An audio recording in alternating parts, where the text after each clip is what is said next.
If you put $100,000 into SCHD 4 years ago, you'd be sitting on roughly $118,000 today. If you put that same $100,000 into FDVV, you'd have around $161,000. That's a $43,000 gap on the exact same starting investment for two funds that both call themselves Dividend ETFs. But here's what nobody is telling you. Flip the calendar to 2026 and the entire story reverses. SCHD is up 16.24% year-to-date. FDVV, just 5.83%. SCHD is literally doubling the S&P 500's return right now, while FDVV is barely keeping up. So which one deserves your $100,000 right now? Especially if you're within 10 years of retirement and simply can't afford to get this decision wrong. In the next few minutes, I'm going to break down the real numbers, the yields, the holdings, the tax bill, even the one risk metric that just flipped on SCHD that nobody is talking about. By the end, you'll know exactly which fund fits your money, or whether the smart move is to own both. Let's get into it. And if you're new here, this channel is where we make dividend investing simple, honest, and actually profitable. Hit subscribe, because I drop a deep dive like this every week. Before we put money on the table, you need to understand something most YouTube videos completely skip over. SCHD and FDVV are not the same fund with different tickers. They're built on fundamentally different philosophies. Think of it like this.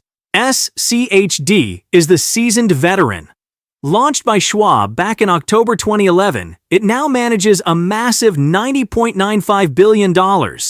It tracks the Dow Jones U.S. Dividend 100 Index, and to even be considered for inclusion, a company must have paid dividends for 10 consecutive years. No exceptions, no REITs allowed. It's the "show me you've done this before" fund. FDVV, on the other hand, is the modern challenger. Fidelity launched it in September 2016, and it manages $9.18 billion, about 1/10 the size of SCHD, but growing fast. It includes REITs, it allows the AI megacaps, and it weights heavily toward current yield rather than dividend history. Here's the simplest way to remember it.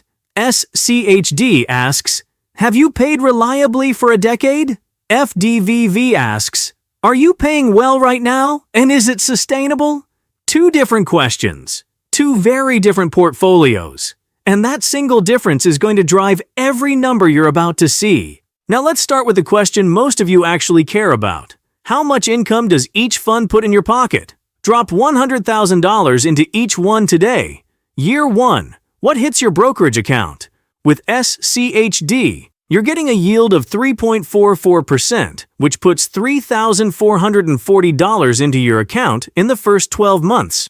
With FDVV, you're getting a yield of 2.80%, which puts $2,798 into your account.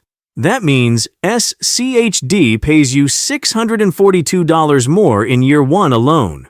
That's nearly a 23% income premium for the exact same $100,000. And here's something else that adds up over time. Expense ratios. SCHD costs you just $60 a year to hold on $100,000. FDVV charges $150, 2.5 times more. Small numbers on the surface, but compounded over 20 years, that's real money walking out the door. Now before the FDVV holders start typing in the comments, "Yes, I see you," let's talk about dividend growth, because that's where this gets really interesting. If you project forward 10 years using each fund's recent dividend growth rate, SCHD grows from $3,440 to roughly $8,300 in year 10. That's about a 9.2% annual growth rate. FDVV grows from $2,798 to roughly $9,400 in year 10 at a faster 12.9% annual growth rate. Now, I want to be honest with you here, because I know some of you are going to fact-check this.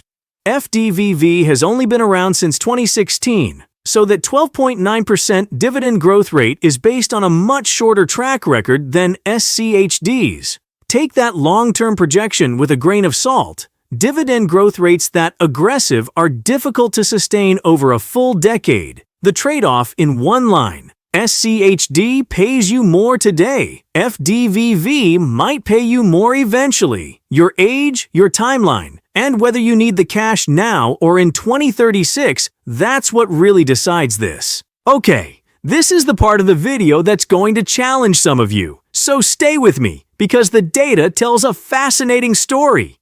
Let me walk you through the 4-year performance, year by year, and then I'll show you what's happening in 2026 right now. In 2022, the bear market year, the S&P 500 dropped 18.19%. SCHD lost only 3.23%. That's not a typo. I remember watching my own SCHD position in October 2022. The S&P was getting absolutely crushed, down nearly 20%. And I just opened my brokerage statement expecting to see real damage. SCHD was down barely 3%. That was the moment I understood what defensive actually means in practice, not in theory. While the broader market was bleeding red, SCHD was sitting in energy, consumer staples, and healthcare. The boring stuff that actually holds the line when everything else is falling apart. FDVV that same year lost 4.19%. Both protected you, but SCHD did it better. Then 2023 hit, and the AI bull market roared to life. FDVV returned 18.04%. SCHD just 4.57%. In 2024, FDVV delivered another 21.80%, while SCHD managed 11.67%. In 2025, FDVV did 17.08%. SCHD just 4.33%.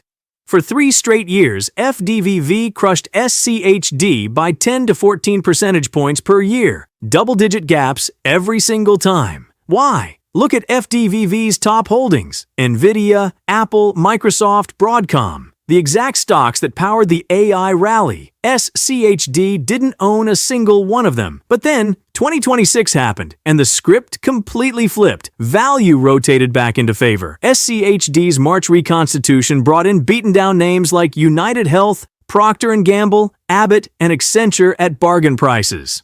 And here's the kicker. SCHD is currently doubling the S&P 500's return year-to-date, 16.24%, versus VOO's 8.47%.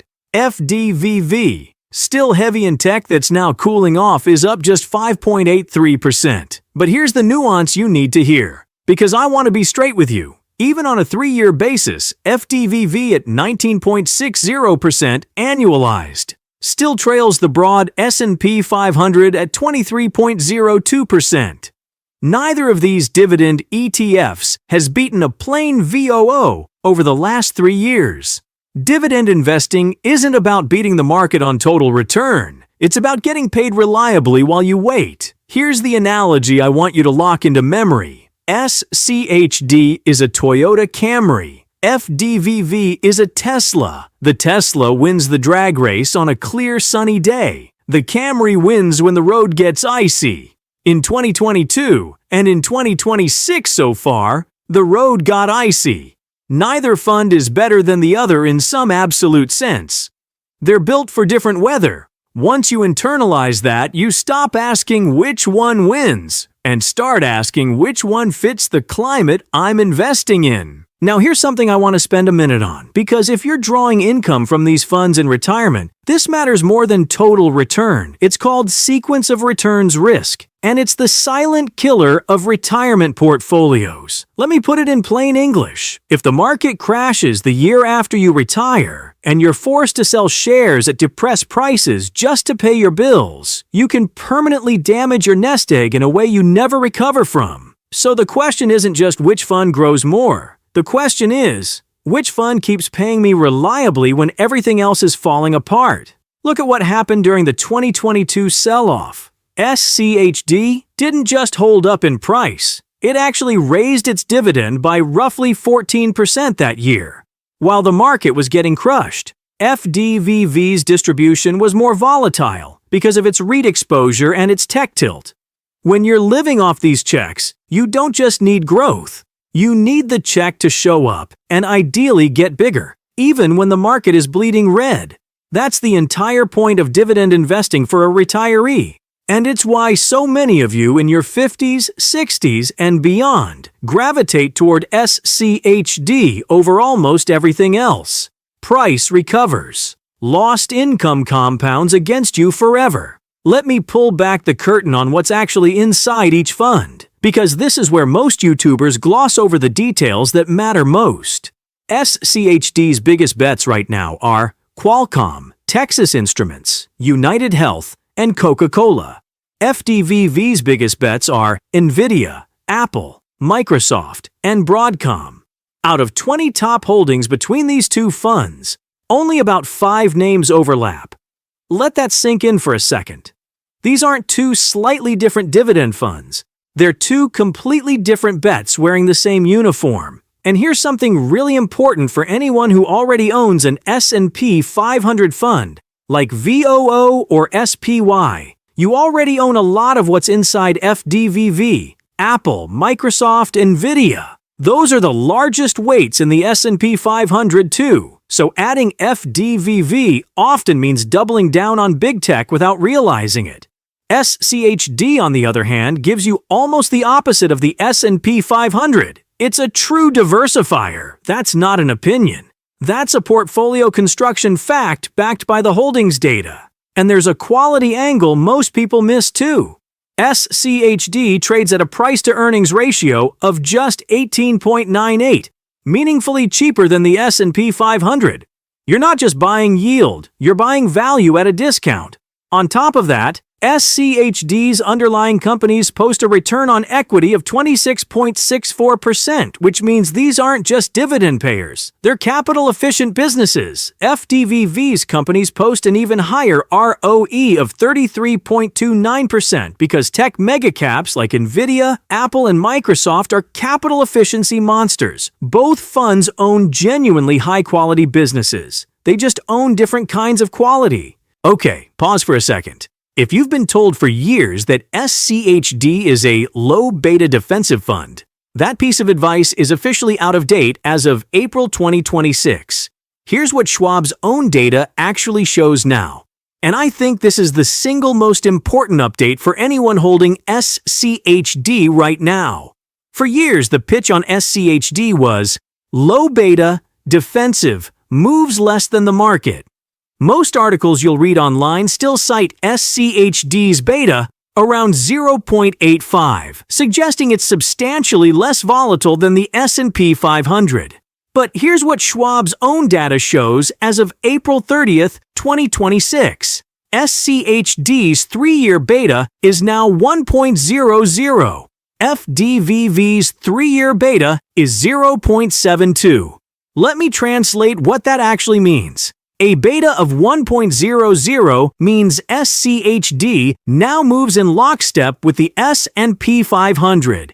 Its old reputation as a defensive low-beta fund? Based on the most recent 3-year math, that's no longer accurate. FDVV, the fund holding NVIDIA and Apple, actually has the lower beta right now.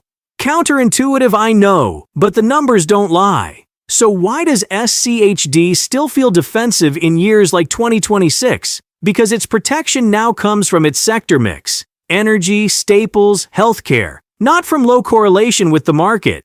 It's a different kind of defense than people assume. The action step here is simple. Don't buy SCHD just because someone told you it's low beta. Buy it because of its sector composition, its income reliability, and its valuation discipline.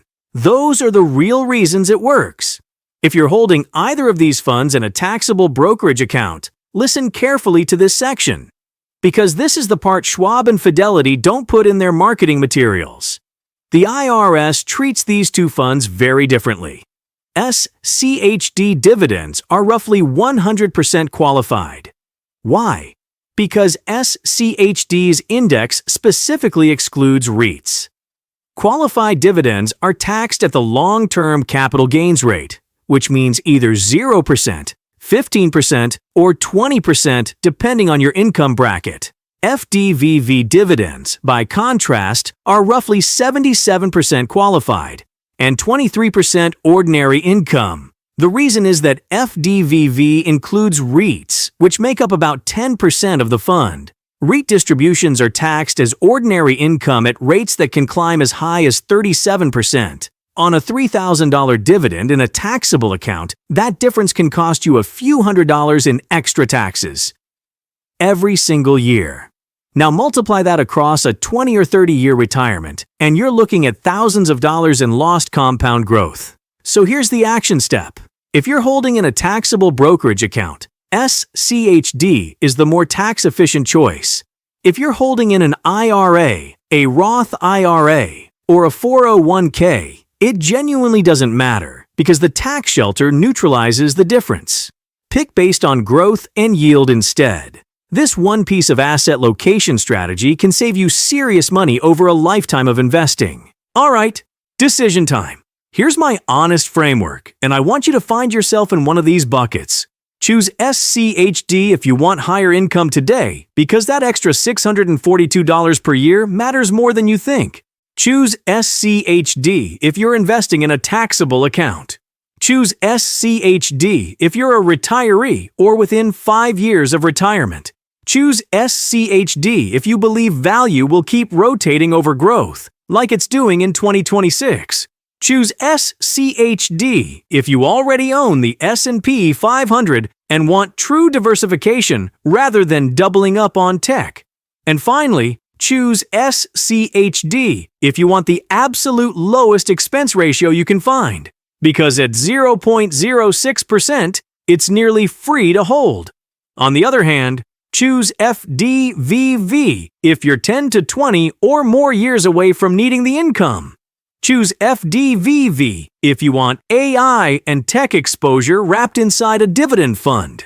Choose FDVV if you're investing in an IRA, a Roth, or a 401k where the tax disadvantage doesn't apply. Choose FDVV if you prioritize total return over current cash flow. And choose FDVV if you want REIT exposure built in automatically without having to buy a separate REIT fund. But here's the option most people completely miss. Own both. The overlap between SCHD and FDVV is only about 14%, which means a 50-50 split gives you a true barbell portfolio. SCHD covers value, energy, healthcare, and staples. FDVV covers tech, financials, and REITs. Same dividend theme. Opposite exposures. That's what smart portfolio construction actually looks like in practice. Personally, if I were sitting on $100,000 today and had to deploy it right now, I'd weight 60% SCHD and 40% FDVV. That locks in the higher current yield while keeping meaningful exposure to growth engine companies for the next decade. But that's me. Your allocation should match your timeline, your tax situation, and your risk tolerance, not mine. Before you close this video, do one thing. Open your brokerage account right now and check two things: which dividend ETF you actually own, and what type of account it's sitting in.